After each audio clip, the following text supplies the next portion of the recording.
Hi, this is Amina Sheikh here at the ET Now Business Conclave and Awards 2025. And with me right now, I have Pooja Madhwan, who is going to give me insights about her business. So join me as I welcome her only on our channel.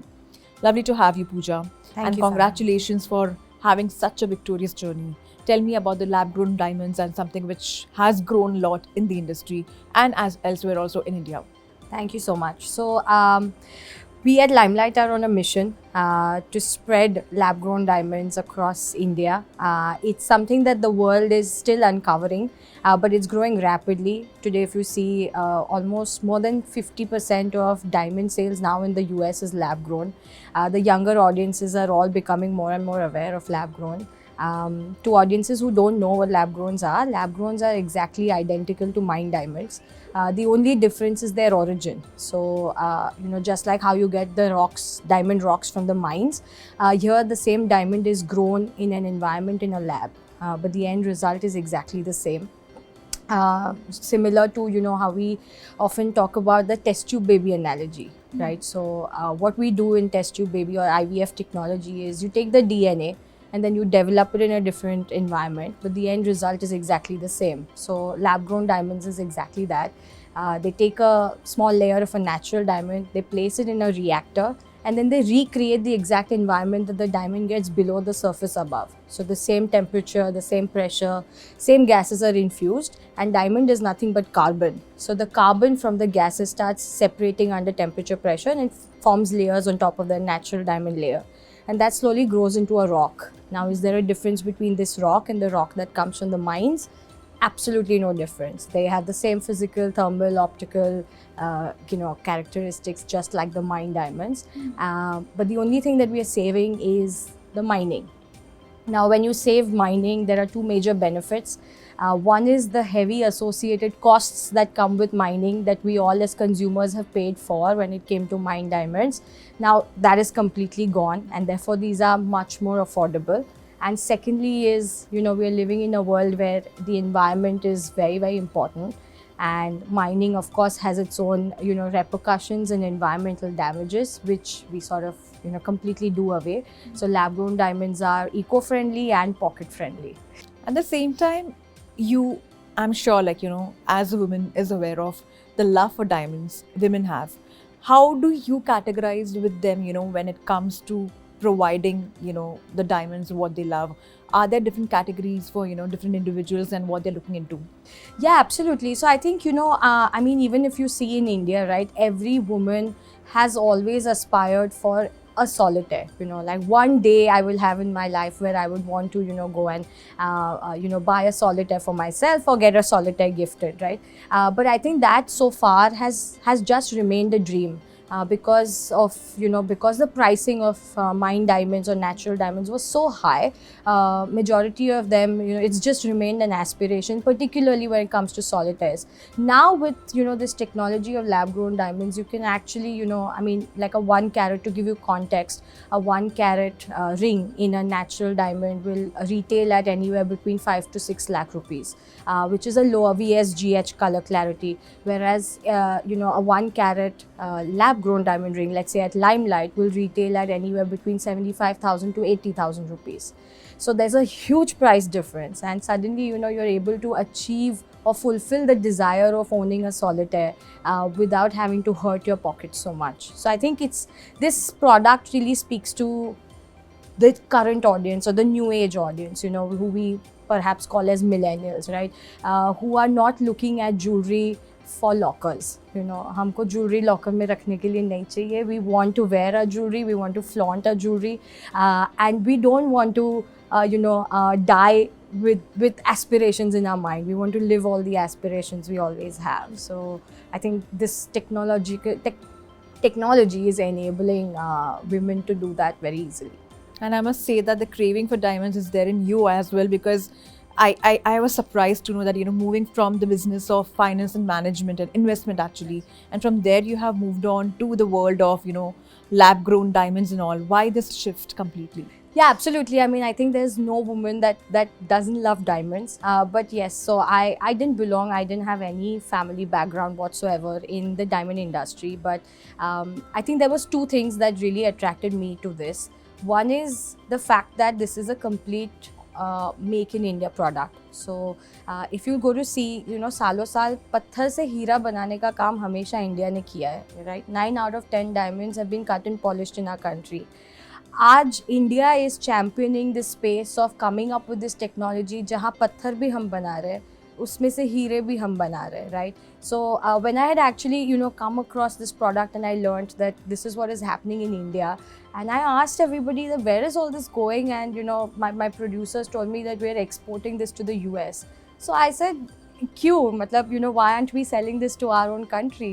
जब पत्थर यहाँ बन रहे, हीरे यहाँ बन रहे, and that too this technology is called CVD, and CVD actually ends up giving you the most superior form of diamond they can ever be, right? So it's giving you the best quality diamonds that one can wear.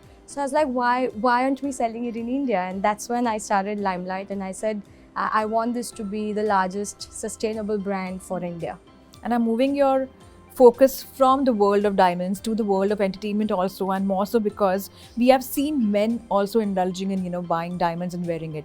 Recent such case was that of Diljit Dosanjh, when he was representing India at an international platform and he wore the entire attire and he has diamonds, stud and all. What do you have to say about that? The interest men are showing in diamonds and jewelry as such. Yes, absolutely. I mean, in fact, it's not just an Indian artist phenomenon. It's a global phenomenon where a lot of men are also, look, everybody loves to live their life to the fullest. Everybody loves accessories, and I think this generation of today and maybe tomorrow is a lot about style statement, showcasing your personality through different things, which includes what you wear, what your shoes are, what your bags are like, what watches, and therefore accessories and jewelry as well. I think it's a great trend that is picking up. In fact, in the West, Leonardo DiCaprio, who was very well known for doing a movie called Blood Diamonds. In fact, after doing that movie of Blood Diamonds, he went ahead, and once he found out that there's something known as lab-grown diamonds and there's this technology, he actually invested in a company in the US which produces lab-grown diamonds, because he was like, if there is something that can produce the exact same material without actually damaging and whatever we have seen in the mining process, he was a big sort of supporter for lab grown diamonds. So not only are women supporting the sustainability cause of lab grown diamonds, but also men that are joining the cause and the bandwagon, basically. Interesting. And as younger buyers prioritize ethical luxury, what are the top trends you foresee in the way Indians choose their jewelry? Yeah, I think so.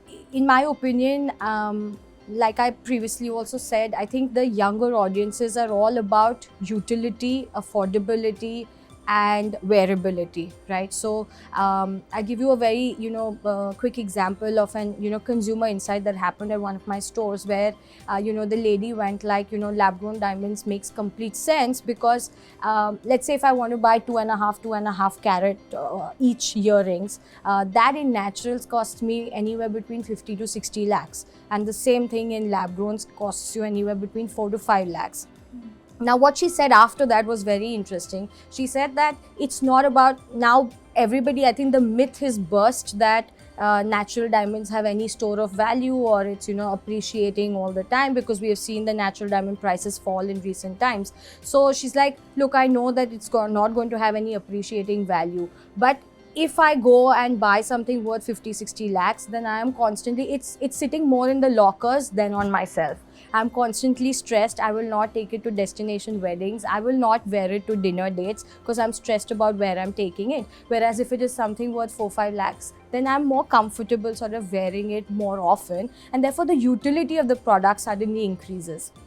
Secondly, what she also said is that today, we want to wear different things, right? Today, you want to keep changing your designs. Now, yes, all brands offer exchange facilities, but how will I go and exchange something worth 50-60 lakhs, right? It's very difficult to transact or exchange something worth that much. But if something is worth 4-5 lakhs, then I'm able to constantly turn around that jewelry and wear more different things. So that's the new consumer you're talking to, who's more practical, who's saying, अगर investment करना है तो gold bar ठीक है, SIP ठीक है, mutual funds ठीक है, but अगर jewelry पहनना है तो वो पहनने के लिए चाहिए, लॉकर के लिए नहीं. But also, what response have you seen from traditional luxury buyers and India's royal families towards sustainable, lab-grown jewelry? Because they have a certain, hierarchy to follow, and the way they are kind of, consuming it or, buying, it's very different. So, Yeah. what do you have to say on that? So that's a very interesting thing. So in fact, when I started Limelight, the first thing that I wanted to understand, because what Limelight, the diamonds that we produce are known as Type 2A diamonds. Now that's a certification that all these diamond certifying agencies give to something that is 100% carbon. Type 2A diamonds you don't find as often in natural diamonds. Only 2% of mined or natural diamonds have ever been of the Type 2A category, which is the most superior form of diamonds. But who's aware of Type 2A is a royalty, because Kohinoor, for example, was a Type 2A diamond. So when I started Limelight, I really wanted to understand what would, the royal family's take would be on now technology producing, some of the finest diamonds which are Type 2A quality. So I launched Limelight at the Lakshmi Vilas Palace with, Her Highness Radhika Rajaji Gaikwad, and, lots of royal family members were there. And I was surprised to see how supportive they were to this product. And they were like, they understood what Type 2A meant, and they were like, look, if technology is bringing something like this, and that too that's happening in India, and we are getting, it's called Golconda, Golconda diamonds से Type 2A diamonds आते थे. हमारा कोहिनूर भी Golconda diamond से आया, Golconda mine से आया हुआ है. So they were like, if Golconda वाली क्वालिटी वापस आ रही है, then it's a fantastic thing that technology is doing. I think that gave me a lot of confidence that if the royal families in our country can, sort of believe in that, then, I don't think anything can stop me going forward. And lastly, I'm going to play a very small rapid fire section with you, and I just want to see how do I explore this side of you, the diamond side of you. Super, okay. So the questions here are: sustainable luxury or traditional elegance, which excites you the most? Sustainable luxury, 100%. Just give you context, 1 carat of a natural diamond is estimated as per reports to shift 250 tons of land, to emit 57 kilograms of carbon, right? And we today consume over 110 million carats of mined diamonds. So one can only imagine the kind of impact damage that we are doing. For what? For a piece of rock to make me look pretty. I think now that we have technology, we must choose the alternative. Most inspiring entrepreneur you look up to? I think for me, it is, there are 2. One is Indira Nooyi. I think, she has been, very few women that you find, excelling in a lot of male-dominated industries. And the way she has, carved herself out is something that I really look up to. And most recently, I think it's also Falguni Nayar from Nykaa. I think the way she's established the company and set up something that has, sort of really brought in a different, sort of way that women can, now sort of think in terms of entrepreneurship. How can we think about excelling in our own fields and domains? I think that's something I learned from both of them. The one Limelight piece you always wear? My engagement ring. Something that of course is very close to my heart, and my husband was given a very strong mandate कि lab grown ही देना वरना कुछ नहीं मिलेगा. And last 2, the biggest myth about lab-grown diamonds? I think the biggest myth is that lab-grown diamonds are fake, artificial है, वो lab में बन रहे हैं तो दाल में कुछ काला होगा, But that's not the case, and this is not something that I am saying. It's, the diamond certification agencies themselves have come out and, certified that these are absolutely real diamonds. And they're identical. The only difference is the origin. One grows above the earth and the others grow below. And lastly, if not diamonds, what industry would you dive into?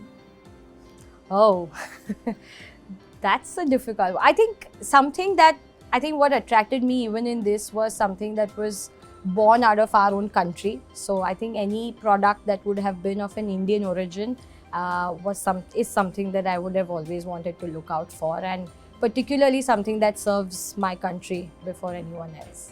Well, lovely chatting with you, and thank you so much for such a lovely interaction. Thank you. And all the very best, and I'm sure that lab grown is going to grow all the more. Thank you so much. Thank you so much. Thank you. If you like this video, then like, share and subscribe to ET Now.